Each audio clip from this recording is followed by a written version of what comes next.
demonstrations won't suffice, Sam. You need to act. And I'm talking about...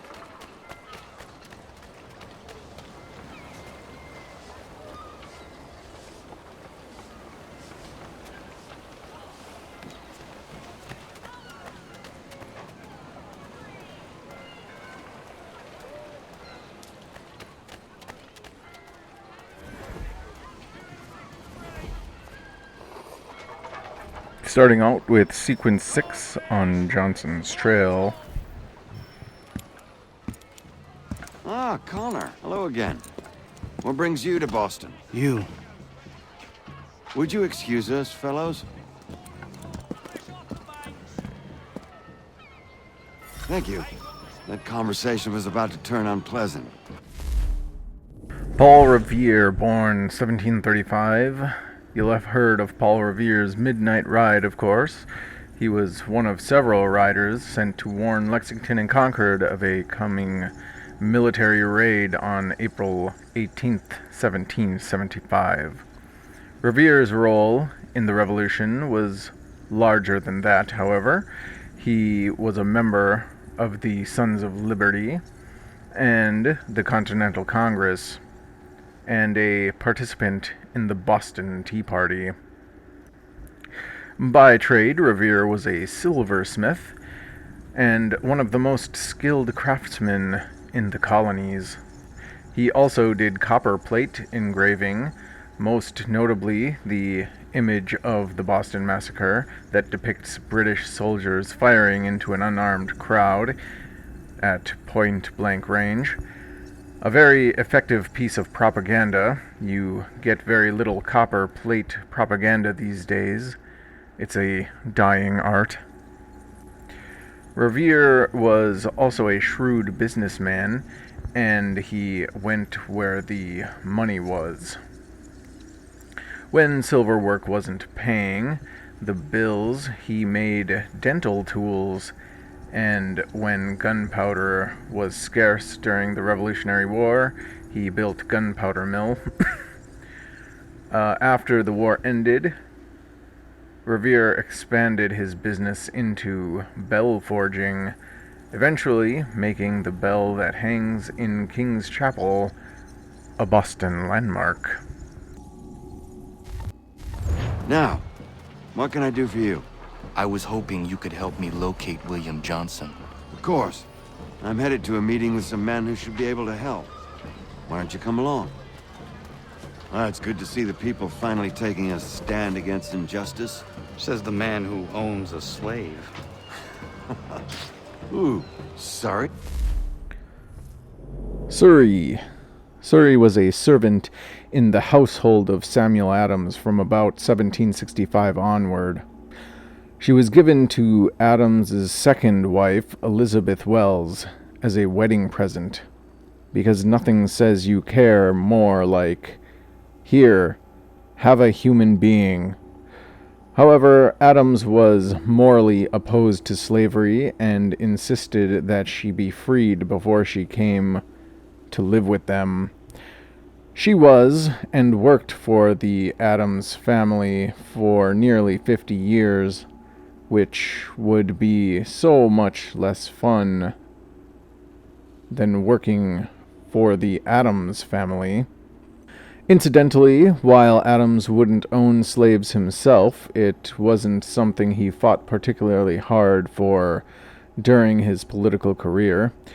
He did support anti-slavery measures in Massachusetts, but never forced the issue if it was going to cause friction between the states. Getting along with other politicians was just so much more important. I'm obviously talking about Samuel Adams here, not Gomez. Clearly, Sean is a fan of the Adams Family movies. I practice what I preach, my friend. She's not a slave, but a freed woman, at least on paper. Men's minds are not so easily turned. It's a tragedy that for all our progress, still we cling to such barbarism. Then speak out against it. We must focus first on defending our rights. When this is done, we'll have the luxury of addressing these other matters. You speak as though your condition is equal to that of the slaves. It is not. Tell that to my neighbor who was compelled to quarter British troops, or to my friend whose store was closed because he displeased the crown. The people here are no freer than Surrey. You offer excuses instead of solutions. All people should be equal, and not in turns. It's in turns, or not at all. We must compromise, Connor. Hey! It's my home, no matter what you thieves called taxmen say! If the gums in Parliament who want to take my property, you tell them to sail across the pond and take it themselves! It's not open for discussion now. Open this door or these men will break it down. Ah! Ah, bollocks! We're coming in! I trust the mounting evidence is proof enough, Connor. Continue on. I shall meet you at our destination.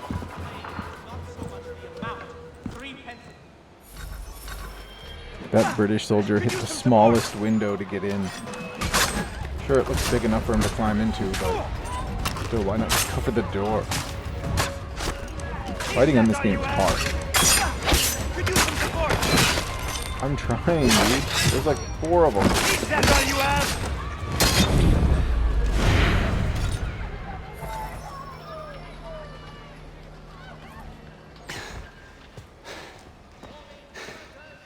Justice for once. I dare the governor to send more. You all right? I'm fine. It's not my first dance. For all their teeth and claws, these little foxes, they fight like puppies. Thank you, my friend. I'd buy you an ale, but I'm expected somewhere else.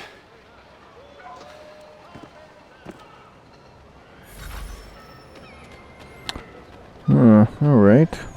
Helped a citizen in need today. We have enough to bribe this man.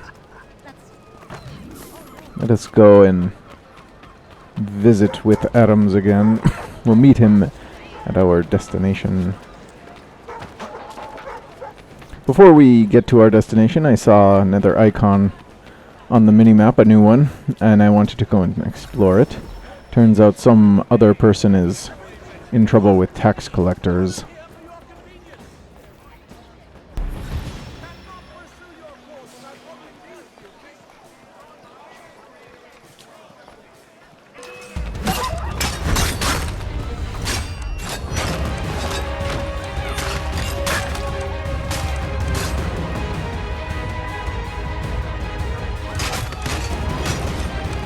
I feel like the tax collecting isn't really our business. We're not here for dealing with these problems. But I suppose if it helps our cause, we should do what we can.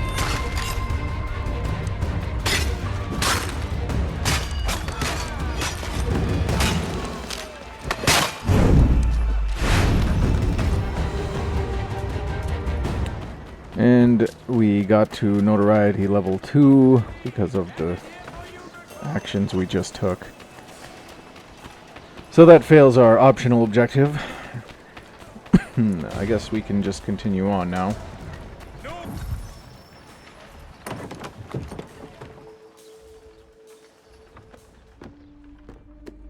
Connor, I'd like you to meet some like-minded friends. The owner of this fine establishment, William Molyneux, and the manager and chef of his newest venture, Stéphane Chaffeau. Ah, Connor and I just had a ball with some red coats enforcing some taxmen outside my home. The collectors grow bolder and more forceful. Something we must address, Samuel. Then let us raise a banner. Something to let the people know that they are not alone. The docks are an angry place of late. Protesters picketing the latest shipments of British tea. The eyes of the city are upon that stage. A Bostonian without his tea is a dangerous beast. William Johnson is smuggling the tea off the ships. One of his men tried to sell me this. A sample of what I refused. But it's from those ships. No mistaking the stamp. He's charging a king's ransom. Must be he's making a mint off those who buy it. Where is he now? I've never met the man. May I ask why you seek him, Connor? He intends to purchase the land upon which my village stands, without the consent of my people. No doubt the revenue from his little smuggling endeavor is financing the acquisition. A tax enforced on tea grants a boon to smugglers. I'll wager the same men who levy the taxes are selling the tea. A stage requires a spectacle, and I may know the play.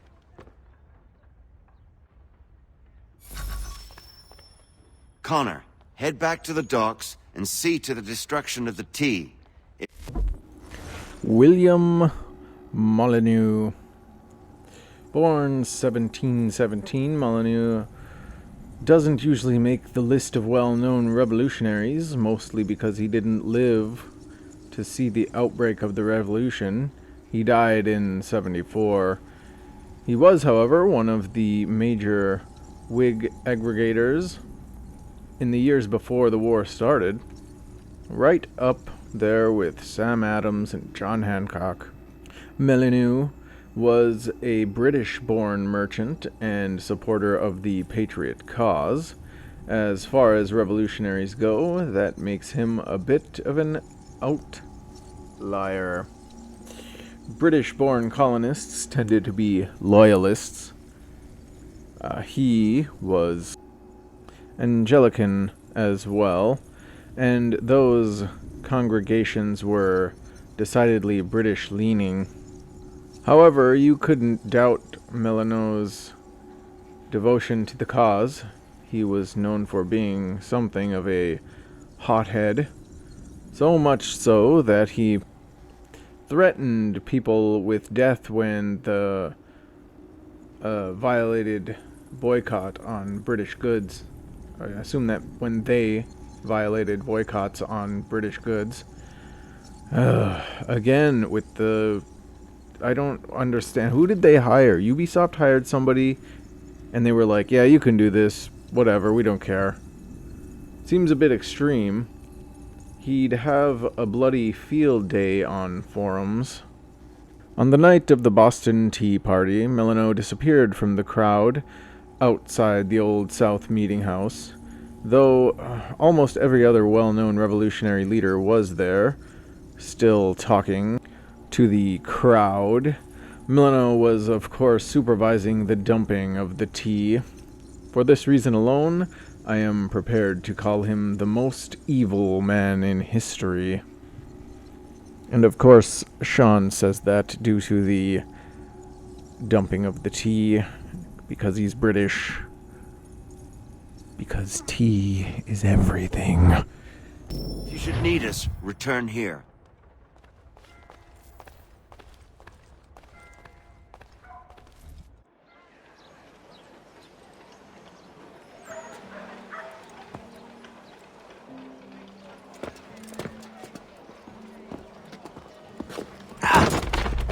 Pardon me.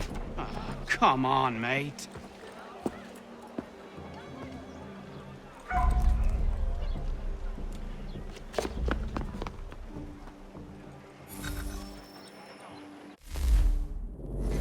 The Tea Act passed in 1773. The Tea Act passed in 1773. Yeah, well, okay. I don't know why they repeat themselves all the time. It was an attempt by the British government to prop up the British East India Company by allowing it to ship tea to the colonies directly from India without having it go through Britain first. This made the tea much less expensive, even cheaper than the tea the colonies were smuggling from the Dutch to avoid paying British taxes. The problem was that, even with the cheaper prices, the British government was still collecting taxes on the tea, meaning buying the tea would run counter to the colonial no taxation without representation stance. The move was seen as, and probably was, Parliament's sneaky attempt to get the colonists to unconsciously agree to one tax in the hope of implementing others. The colonists didn't fall for it, and attempts to force the unloading of East India tea into the Boston, in Boston, caused the Boston Tea Party, perhaps the worst tea party of all time. It wasn't even catered. You people are savages. Seems all this tea talk gets Sean in a bad state, if you will. He's angry about the tea. Alright, I suppose we should head over to the docks and see what's going on there.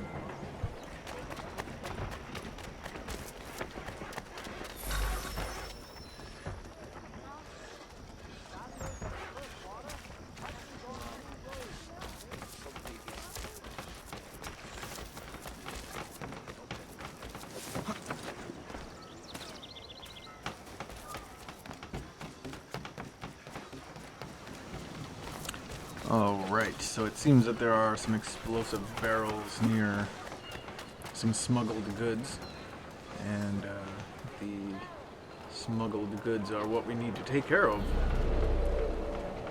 So, let's see what we can do about this.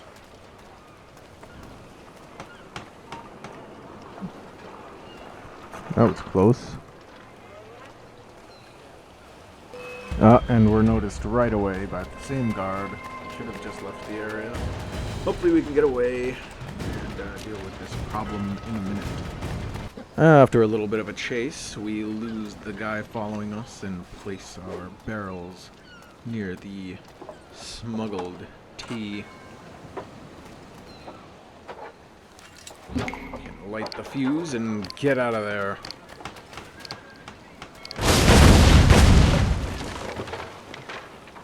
Hope no civilians were too close by.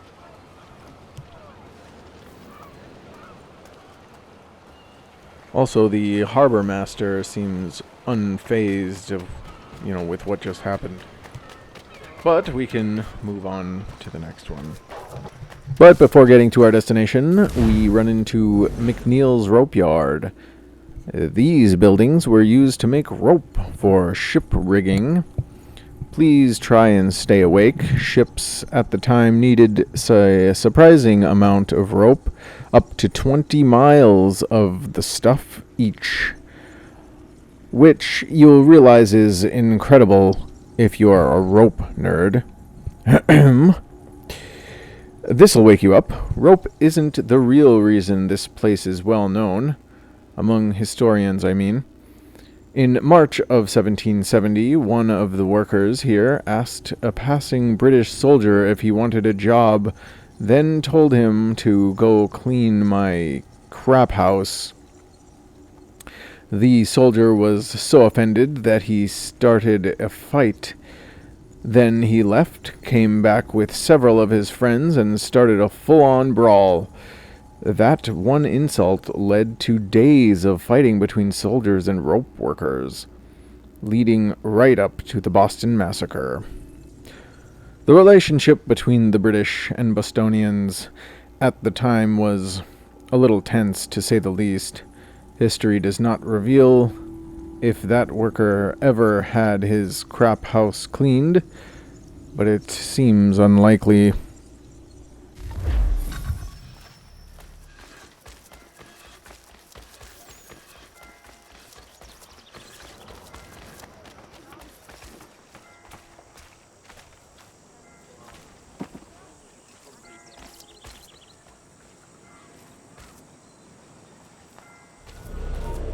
Again, there's people patrolling and guarding the goods, and we need to escape.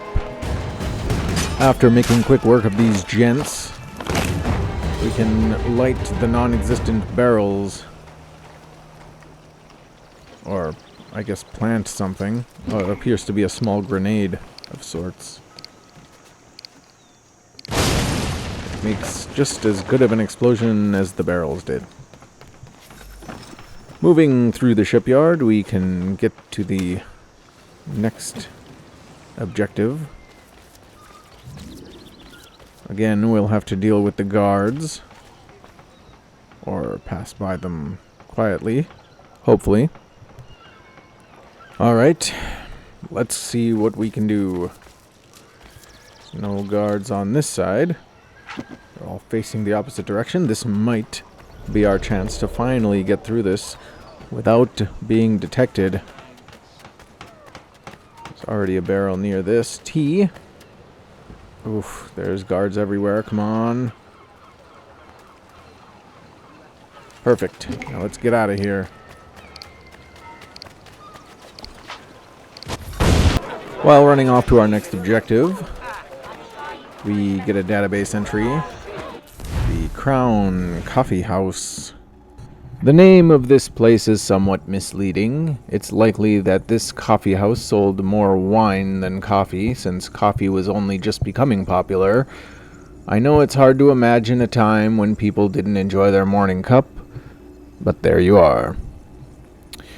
If we go by the number of bottles they had in stock, this was one of the busiest taverns in Boston, likely because of its location. If you were arriving in Boston by ship in the 1700s, and let's face it, you didn't fly in, this would have been the first tavern you saw. And since taverns were great places to get information, you might well have stopped here for a drink and the latest news. Not long after we discovered the coffee house, we finally find our man, the smuggler. We need to destroy his merchandise.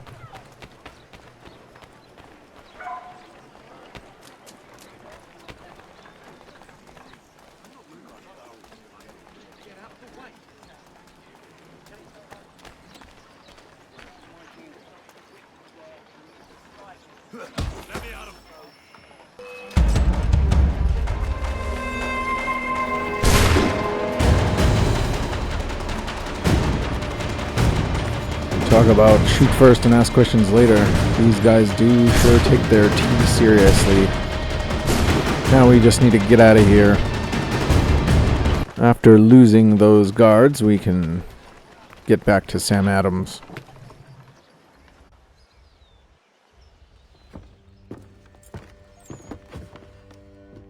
Stefan, what is wrong? Where's Sam Adams? Who cares? I've been robbed! Vont me le payer, ces scélérats de merde!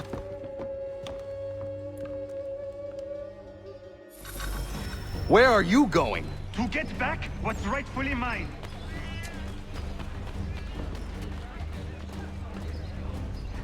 Stefan here seems to have the worst of luck. Oh! Regardez! Some pathetic redcoats waiting for a beating! I will match your face to your jacket, crapule! I feel like he doesn't even know if these guys robbed him or not.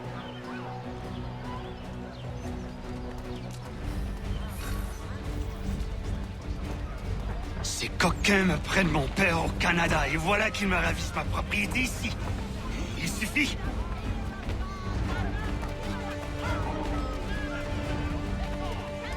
Uh-oh, we have a group of people following us. I'm pretty sure this is like a mob.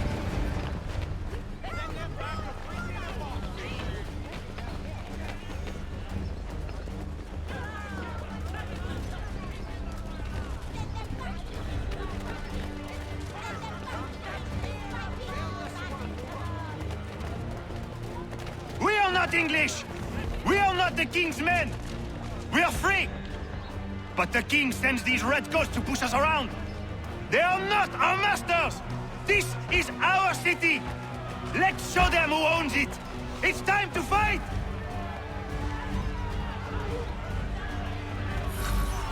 Stefan, please!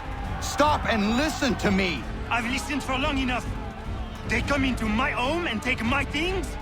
I will get my revenge. The man responsible for this will pay. His friends will pay. Voilà trop longtemps que je subis ces affronts. Ils vont goûter de mon courroux.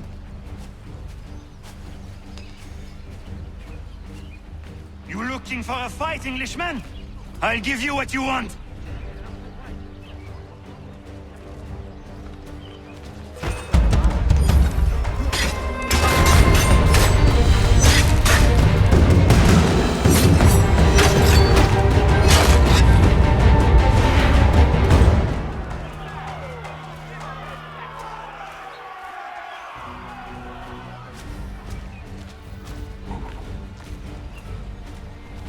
Also, how do we even know that you really got robbed?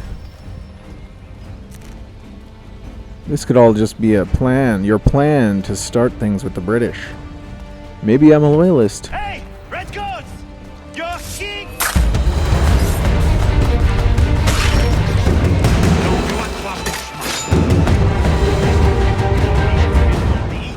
Et les voici qui veulent s'approprier ma nouvelle demeure.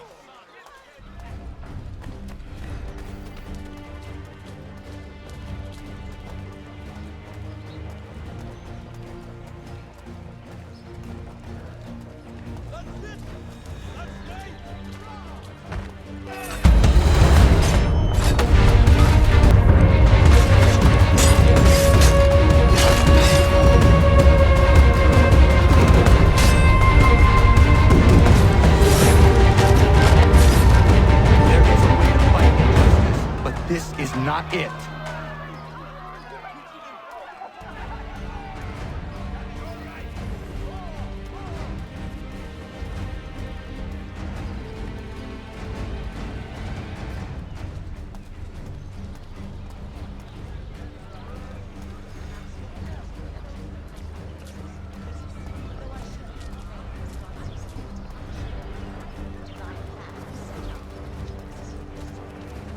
I will match your face to your jacket, crapule!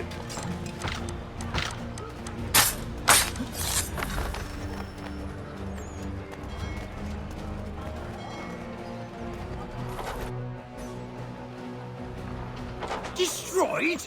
You stupid mongrel! I suppose you want me to tell Johnson his tea just spontaneously combusted? Nonsense.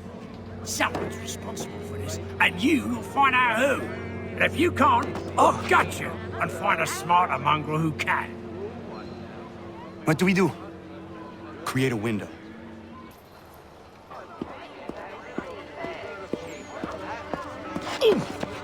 Bloody hell are you?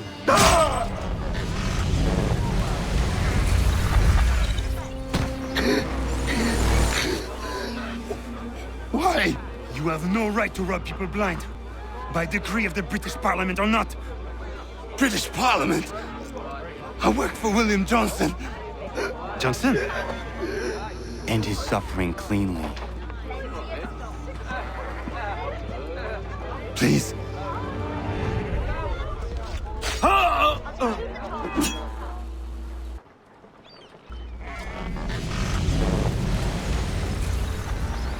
The people seem to have an ear for you. What are the things you lost? The people listen to me only because I spoke the truth loud enough. Which is worth 1,000 times the content of my footlocker. The English, they can keep my things. You did well tonight. I said I'd buy you an ale when you first helped me. In place of drink, I offer you my allegiance. For what it's worth. Your aid is welcome, and I am grateful. Now, I need to find Sam Adams.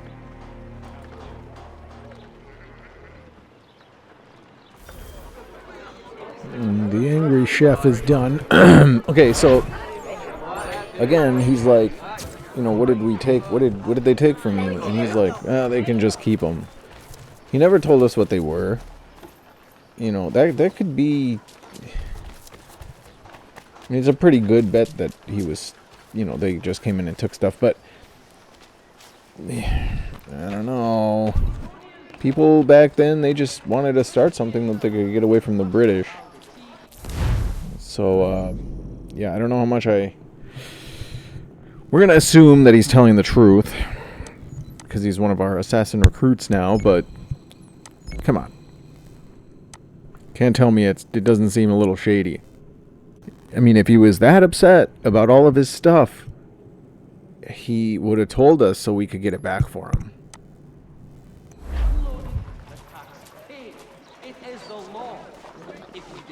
And a little update on Mr. William Johnson here.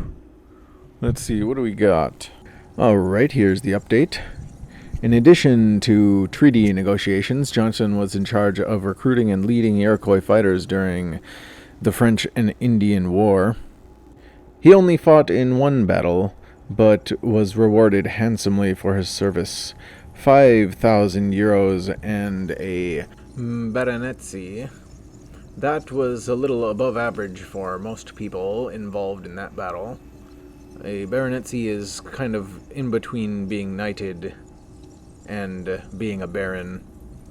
He continued his close ties with the Canaan Kehaka, and in 1760 they gave him land totaling more than 300 square kilometers as a thanks for his work. However, Johnson burned some bridges in 68 when he negotiated the Treaty of Fort Stanwix. He took much more land than the British had asked for, a windfall for him, since he could then speculate on it, but rather a tough sell to the indigenous nations who lived on the land. The treaty caused a war in Virginia, known as Dunmore's War, in an effort to stop more bloodshed and possibly to cover his own arse. Johnson called for more negotiations, this time at Johnson Hall in 1774. Alright, we're done with William Johnson. Oh, but we have assassin recruits. Stefan Chapeux. We're going to call him Stefan. Born 1743, Stefan is a Boston militiaman and served as a cook in the years leading up to the Revolution. Stefan was born in what's now Canada, near modern-day Montreal. His father was a cook for the French army who was killed in the fighting at the Plains of Abraham. After his death, Stefan took on work as a chef in Montreal, but moved to Boston in 64, while his personal letters indicate he was looking for a less complicated life. He was just in time for the unrest that preceded the Revolution. Fortunately for Stefan, he didn't actually want a quiet life, and as it happened, the tensions in pre-revolution Boston suited him exactly. Which is weird, because who enjoys tensions? Apart from a scientist studying surface tension as an effect of intermolecular attraction. Give me a minute to stop laughing. Sean's so funny. Stefan was a man in search of a cause, and he found it in the Patriots. He was an enthusiastic supporter of the Sons of Liberty, participating in their 1765 protests surrounding the Stamp Act. He was present when the crowd ransacked Governor Hutchinson's house in 65, probably egging on the mob. He was also one of the crowd that witnessed and partially caused the Boston Massacre. Stefan didn't limit himself to protests. I have several fines for him on the books in the 1760s and 17s for public drunkenness and brawling. It seems he couldn't keep out of a fight when the opportunity arose, and in pre-revolution Boston, there was always an opportunity. It was a wonderful time to be an angry drunk. The world was your oyster. Before heading to our next actual objective, we can go to the docks to start up a naval mission in the meantime while we're waiting. We have a couple options to pick from. 80% routes risk rate. But I think we'll do it anyways. Alright. It's a little bit sped up here. Let's see what we got. Sneak up on the St. James. Alright, chase and engage the St. James.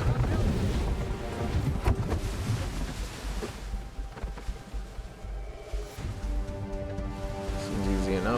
The risk of dying here was like 80%.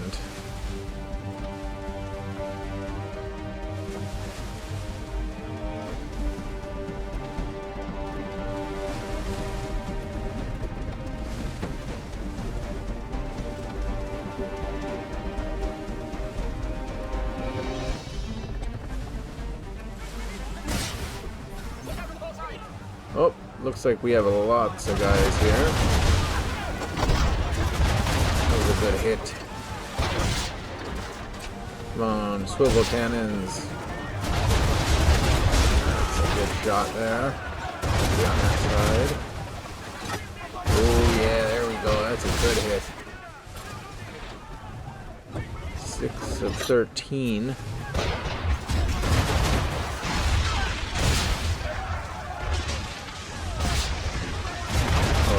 Terrible shot.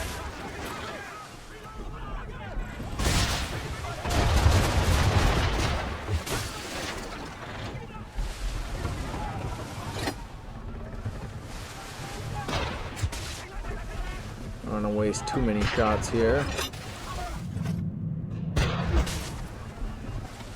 They're doing pretty well. Oh, I got just him left. I don't even remember taking down our actual foe here. Come on, get back into range and die.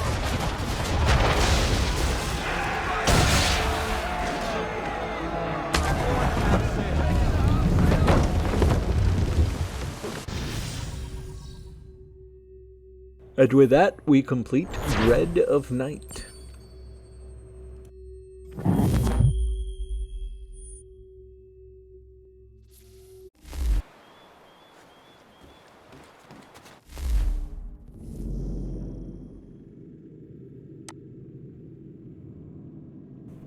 What else do we have going on? Ghost War, Act 1. Paving the Way, St. Augustine. St. Augustine. Let's try Henderson in Distress. Let's do this one. Alright, sailing in.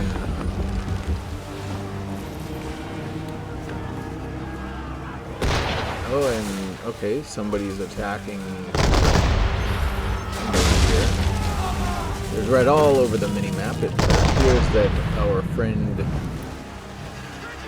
is the larger ship, being attacked by all the smaller ones, so we can help them out.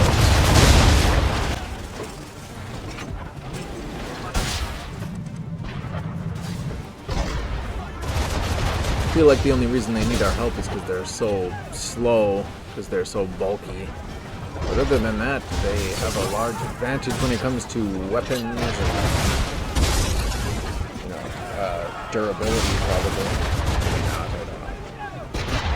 I'm no shipwright.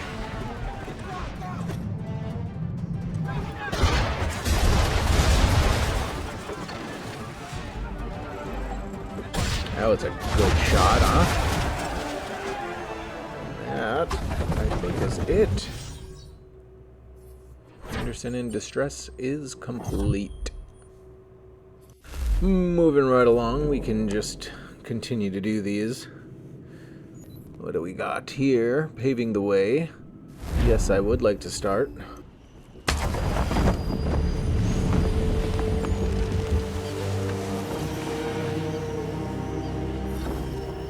Investigate around the lighthouse. I feel like this mission probably was supposed to be done first. I mean, it's named Paving the Way, blah blah blah, but I'm gonna do it my way.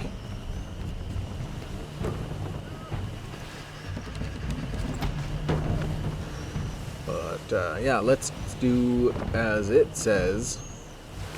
Still doing it my way. Just, you know, kind of doing what they want a little bit. We'll go around the lighthouse. See what's going on.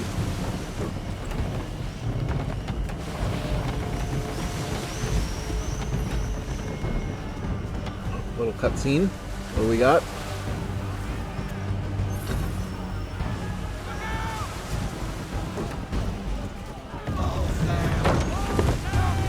Looks like we got a buttload of targets. Sorry, a boatload of targets.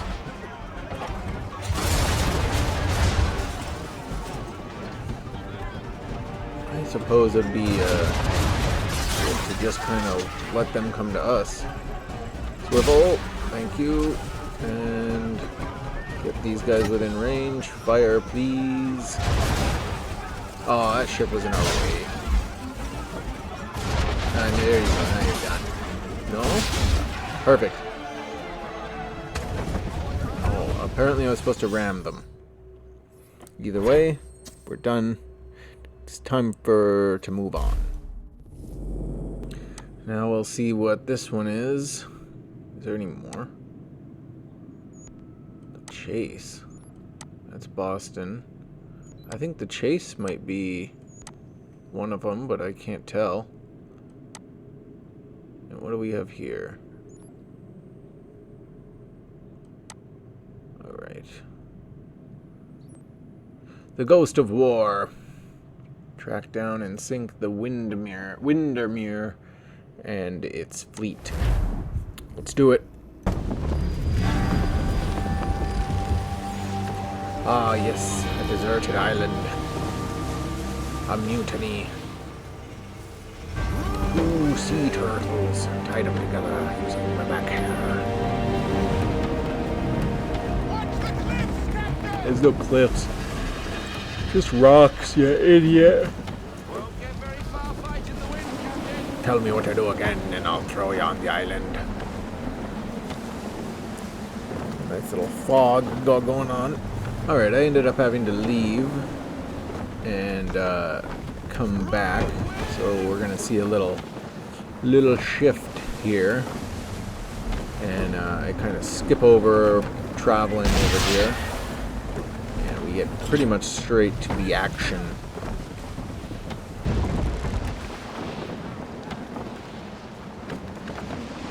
It does take a little while just to get around. They want you to sail a little bit, but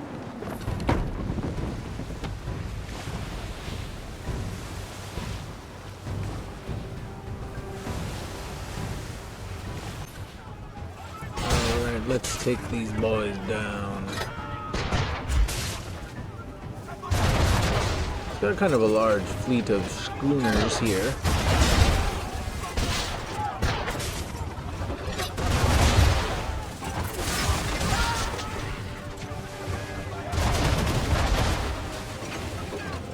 One left.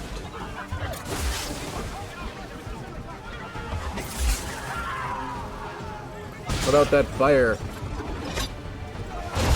We're done. Alright, let's speed up this traveling.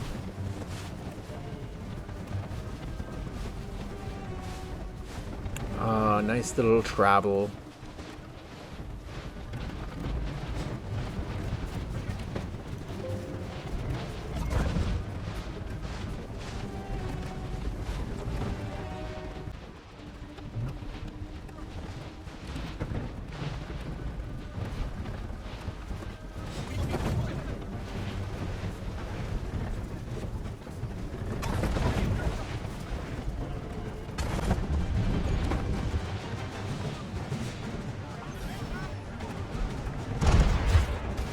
Here we go for the big boy and his fleet.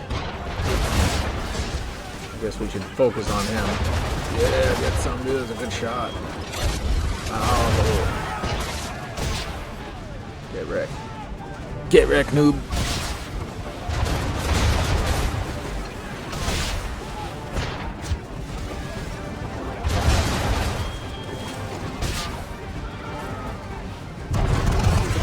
Most of his guys are going down pretty easy just from being in the way. It's almost like they don't want to be part of the Windermere's fleet. Come on. Let's go.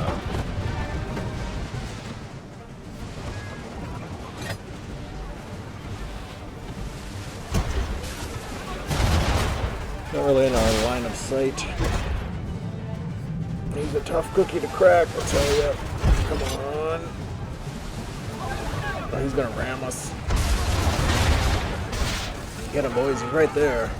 Jump on his ship and take him.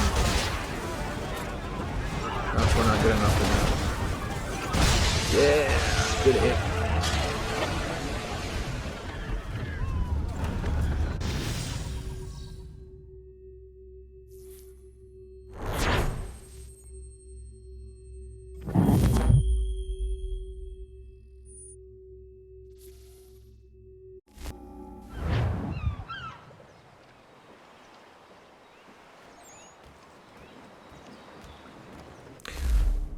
Let's see. Oh, okay. What do we have here? We just did that one. Oh, it's Act 2. Shuttle the Leviathan this time, carrying an important Templar emissary.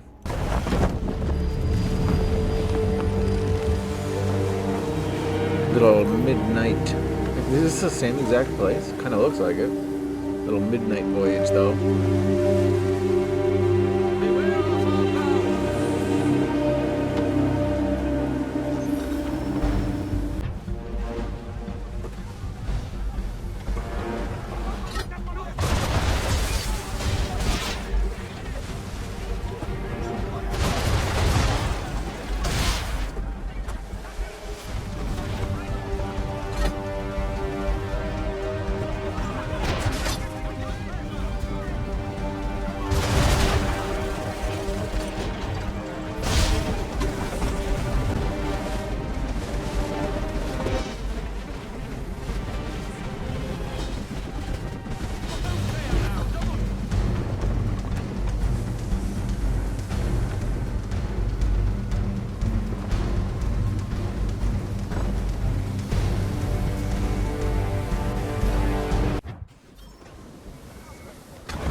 One down.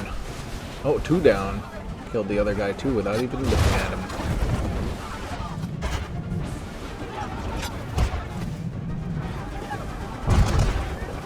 So many more guns than we've got. We must prevail, men.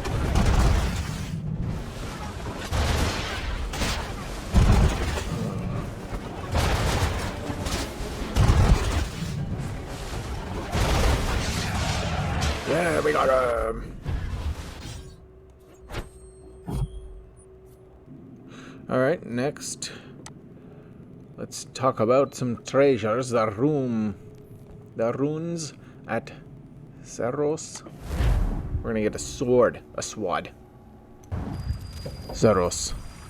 1774. I'll stay with our ride, Captain. Make sure nothing happens to it. Good. There is a temple on the island. What I seek is likely in there.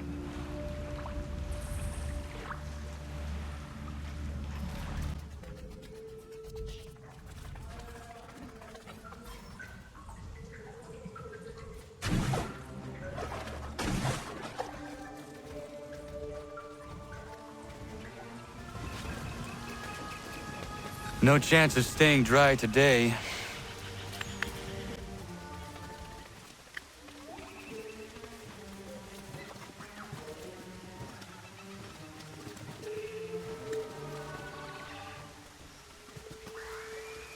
Kid's treasure is probably inside that pyramid.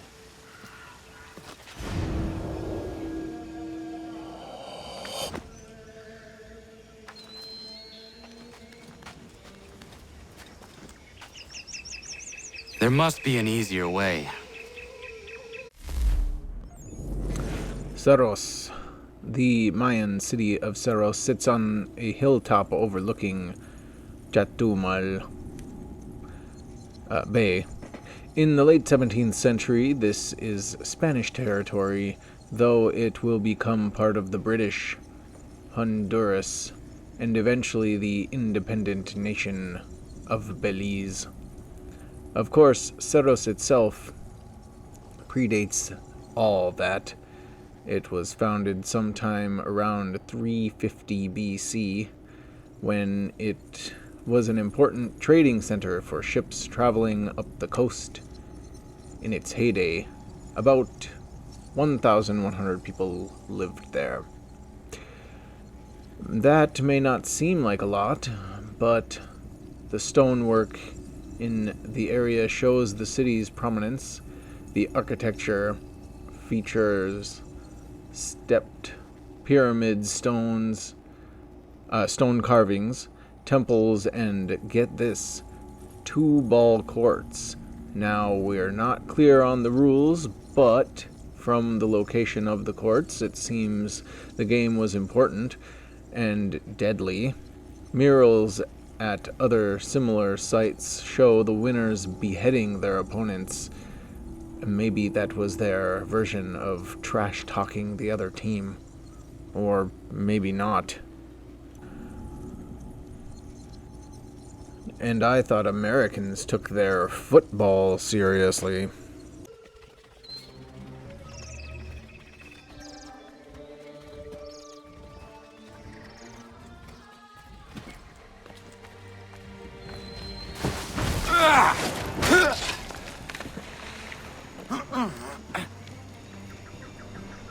No small wonder this temple has not collapsed yet.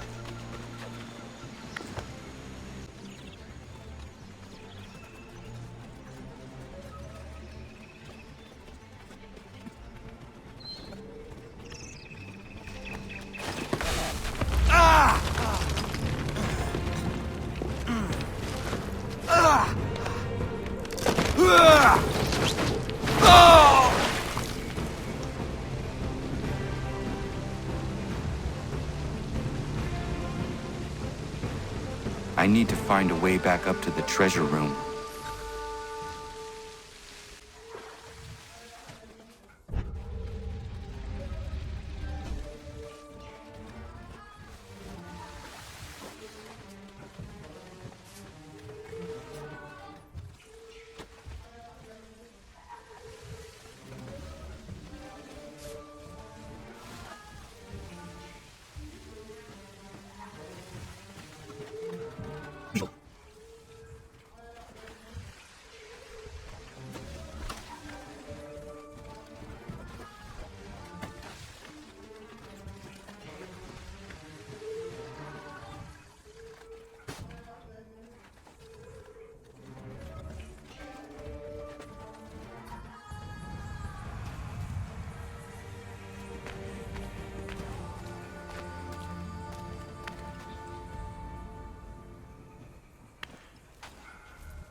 Got ourselves a new sword.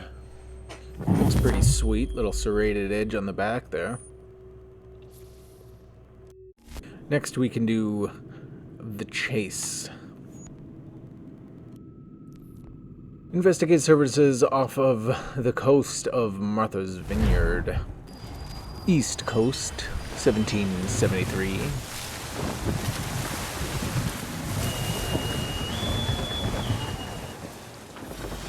It's good to be at sea again, but I don't much like that sky.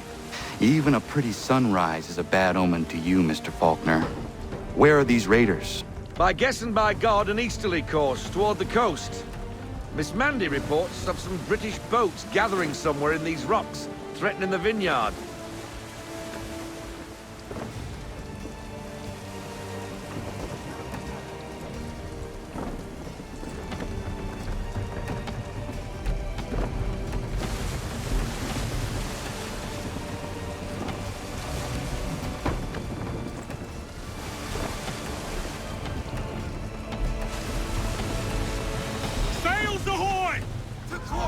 British gunboats after one of the vineyard ships, Captain.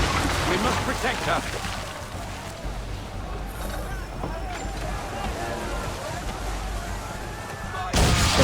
think I call the gunboats schooners. He can't The take gunboats much more are- of that.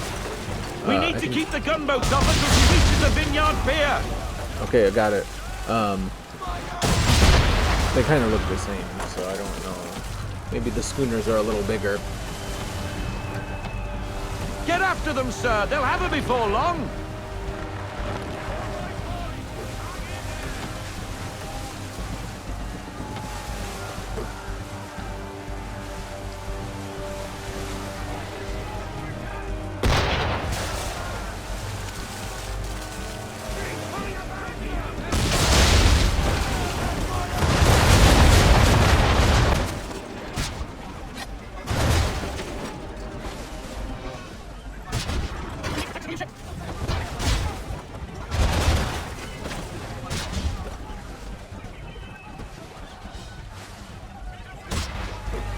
We need to protect the civilian ship.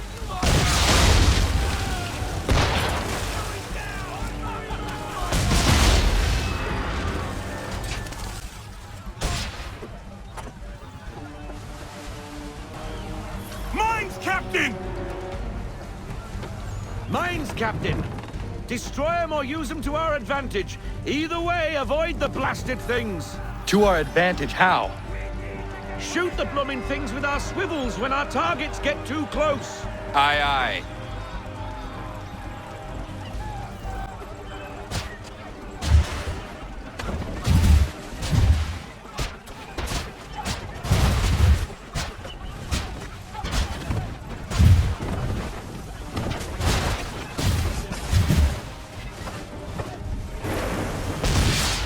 She should be safe now, but it's a hot chase. Get after them and end the threat on the vineyard.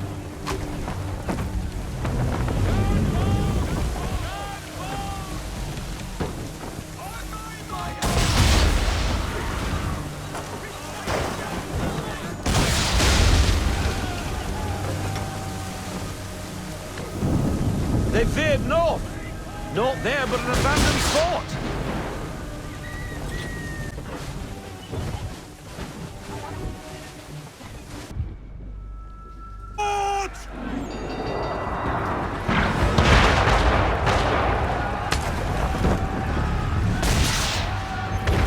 That lockcock shouldn't be there. Well, it is there, Mr. Faulkner. And it's too close to the vineyard. Time and tide waits for no man. Take out her towers. Nice driving, Captain!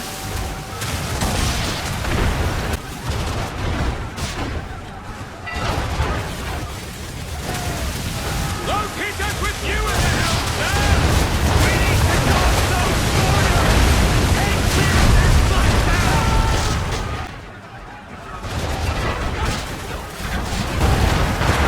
Locate us with you in the helm, sir!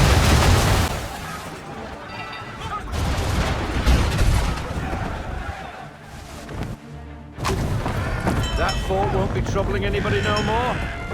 Bloody English have gone too far this time. That is the problem. What reason would the English have to threaten Martha's Vineyard? It has no strategic value and its people remain peaceful. I fear an influence of a different kind saw to this. Templars. But what they intend, I do not know.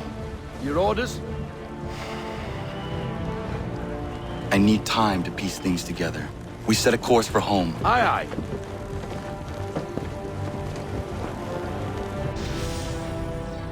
In hindsight, I probably should be putting these events that we're doing right now in date order.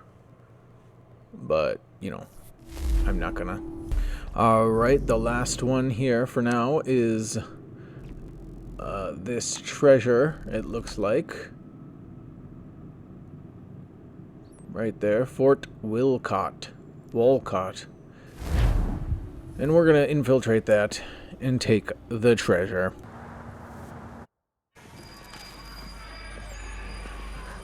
Fort Walcott, 1773.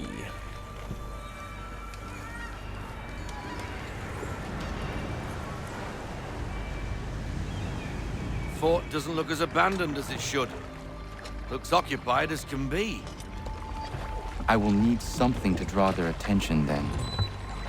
Once you lose sight of me, wait for 10 minutes, then bombard the fort. I will slip out under cover of the shelling. Aye, aye, sir. Sounds a trifle dangerous, but I'm sure you're up to it. I doubt they let convicted pirates like old Lucky Lem out of his cell much, so if his little scroll is anywhere, it's there. I agree with Robbie. I feel like it's not a great idea for Connor here to be giving the order to shell this fort while we're inside of it. 10 minutes has already passed in-game time. Form right! But whatever. Present arms! Position 1! Position 2! Move!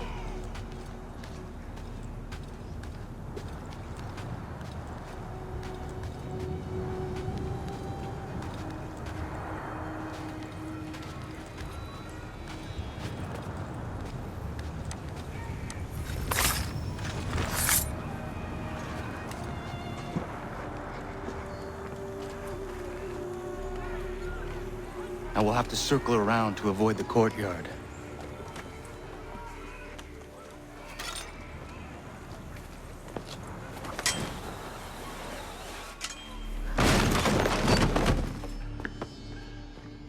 It's probably a gull or a rat. It's the only intruders we get here. That would have been a huge rat. Fort Walcott was built to protect the nearby town of Newport, Rhode Island. The fort sits in Newport Harbor on a small island known as Goat Island. It now I know almost no one who would want to live in a place called Goat Island, apart from one goat I know. The original fort was built in the early 1700s by the Spanish. It was expanded by the British in the 1730s, which is when it was named Fort George, after King George II, of course. The fort was captured by Rhode Islanders twice in the 1760s and used to fire on British ships in the harbor. At the outbreak of the Revolutionary War, the rebels renamed it Fort Liberty. It was retaken by the British in November of 1776, who decided Fort Liberty wasn't really appropriate anymore and returned its name to Fort George. It remained Fort George until about 1784, when it was again occupied by rebel forces and renamed Fort Washington. It was later renamed Fort Walcott, after Oliver Walcott. I know what you're thinking, and it's true. This fort was changed names more times than your high school band. Anyway, preposterous. Send me across the ocean to play sentry on some meaningless isle. This is my last tour for a certainty. When I see the captain, I'll look him directly in the eyes and say, "Sir, I am going home. I've had enough of these nonsense assignments."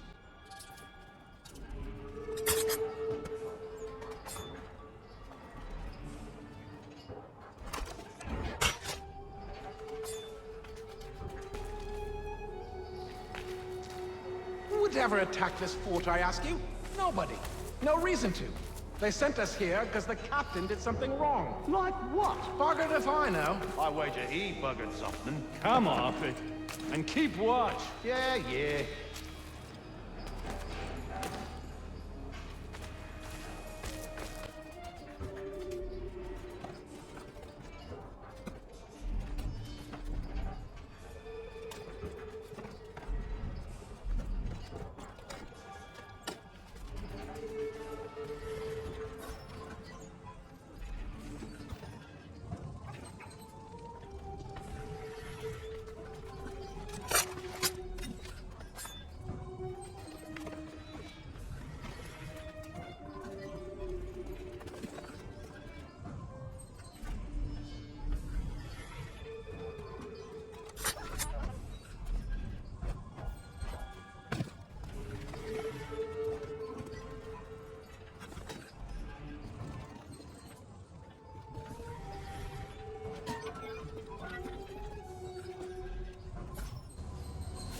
Double time! We'll get a whip if we're late for the captain's address. I'm hurrying. I'm hurrying.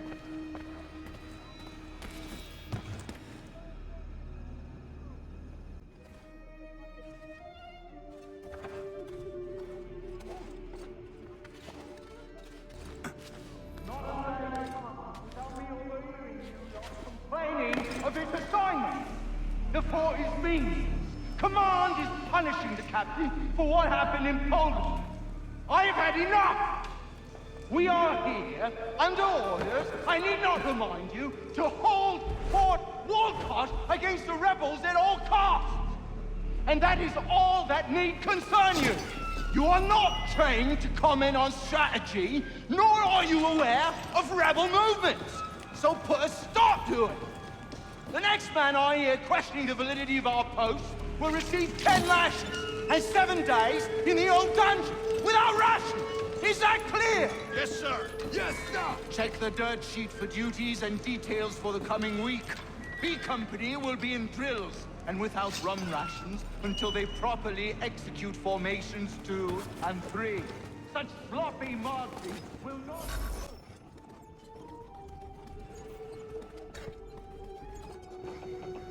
That lurcher is out of his head. Who would do that to a man? That's what...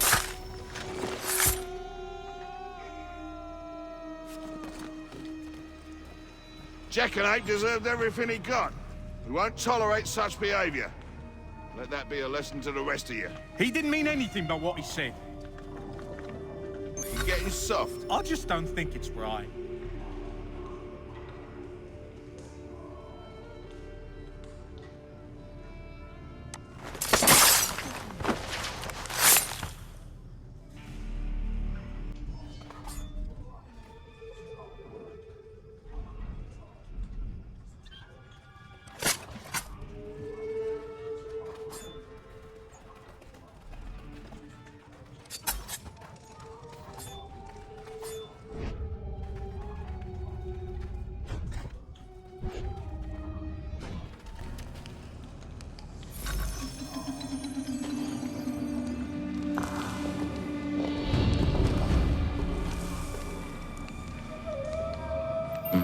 It lies under the eagle's bed.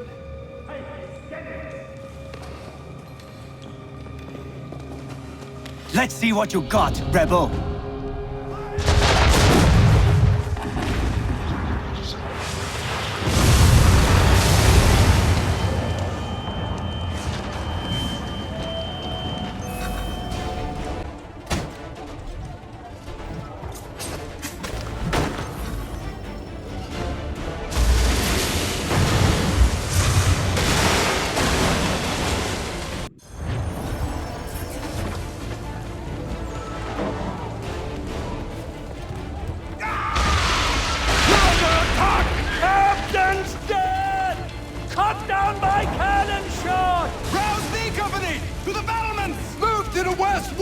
Bloody hell, where did they come from?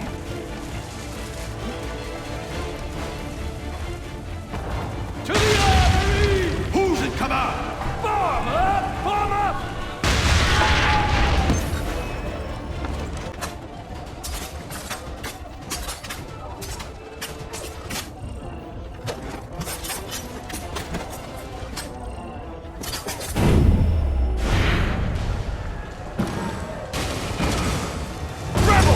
Down!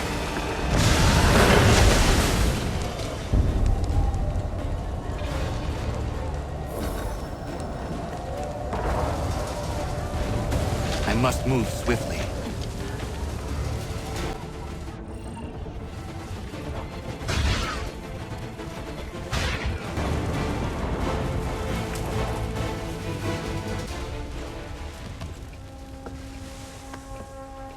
You're late, Captain. Those occupying the fort were less than thrilled by my presence. And? And what?